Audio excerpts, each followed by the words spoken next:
Who wouldn't be excited to build their own engine? I'm excited because, I spend 92% of my brain's energy thinking about cars, and, really what excites me most about cars are the engines that move them.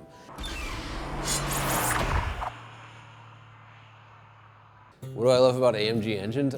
The engines make so much power. I mean, it's not uncommon to find them with 590 pound-feet of torque, which is ludicrous for a street car. And they all do that, which is great. And also, even though most of them are turbocharged, they sound really good. So I went to Affalterbach, Germany, to the AMG facility to assemble a AMG motor, an M157, a 5.5-liter twin-turbo V8. Part of being a car guy is that you're fascinated by engines, and I've done a little bit of work on engines. I'm not a great mechanic or anything, and I just thought it'd be a really cool thing to do. Every single AMG engine comes out of Affalterbach, and they're all hand assembled. It's interesting because the AMGs are everywhere, and it's an internationally known brand, but it's a fairly small facility. I mean, they probably have 40, 50 mechanics, and unlike most German factories, which are almost towns, they're just these huge, sprawling industrial complexes, AMG just felt like a big tuner shop. The guy that assisted me, or I should say that I assisted, his name is Patrick Osentovsky. I believe he's actually one of the youngest men that assemble these engines at AMG. And obviously he's very skilled because his name goes on the finished engine. But more than that, I mean, it's in his family. Like his father works for AMG, and he's 20 years old and he drives an AMG. So the kid really loves what he does. AMG is not your typical assembly line. In other words, you don't have a guy sitting at a station waiting for a part to come to him. He turns a bolt and then he sends it on and does the same thing again. It's not like that at all. These guys, they build 2 engines a day, and what they do is they get like essentially a shopping cart, and the bottom of the block gets bolted to it, and it has a little computer on it with a scanner. So every time you add a part, you scan it, and not only does it tell you, what you need to do, which they have memorized, but it tells the tools that are hanging over your head how much torque to apply when you go to wrench a bolt in. When you start building the engine, the first thing you do is you start with the block, and then you got to put in the main bearings and the crank and then the top of the block. And that's literally the first thing you do. And that part was very simple. Then you get to inserting the pistons. And so these AMG pistons, not only are they about that big, but they have 3 O-rings that you've got to align in a certain way, you've got to oil, and then you've got to clamp down and squeeze in such a way, and then get them into the block.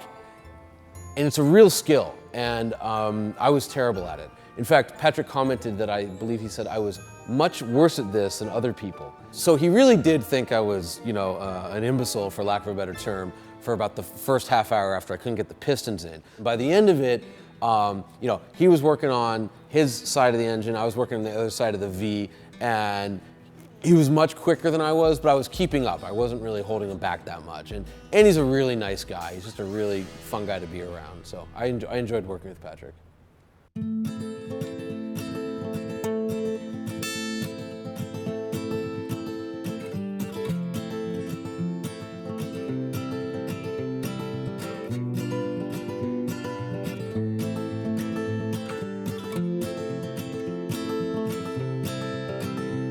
My favorite part was assembling the direct injection stuff. So first of all, to attach this pump, you had to use this wacky $500,000 double-headed screwdriver. And the reason it has to be so particular and meticulous is because it's like 2,000 PSI of pressure is what this pump is capable of delivering. So any leak, you're going to be spraying fuel at extremely high pressure over a very hot engine and headers, and that causes a fire. Then you take what kind of look like beer keg lines, and you plug them all over the engine to plug up all the holes, and you seal them, and then you pressurize the thing and you test it. And they actually use helium because that's the smallest molecule, so if there's any leaks at all, the helium's going to escape.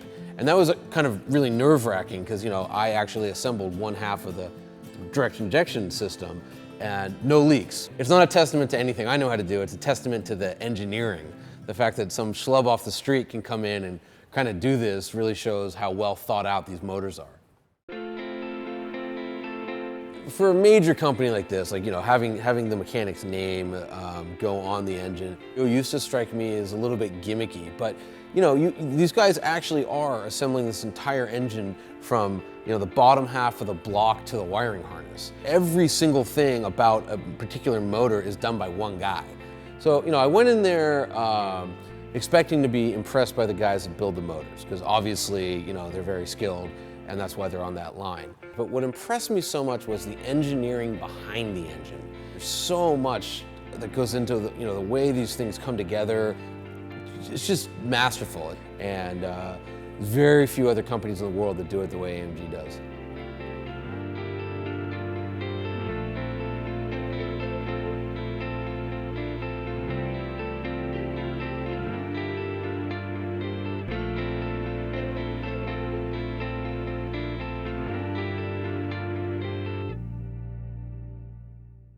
I'm a little upset because I was told by Mercedes that my engine was going to go into a press car, an S63, and that it would have the performance package, which would boost the horsepower up to 550 and boost the torque to 590.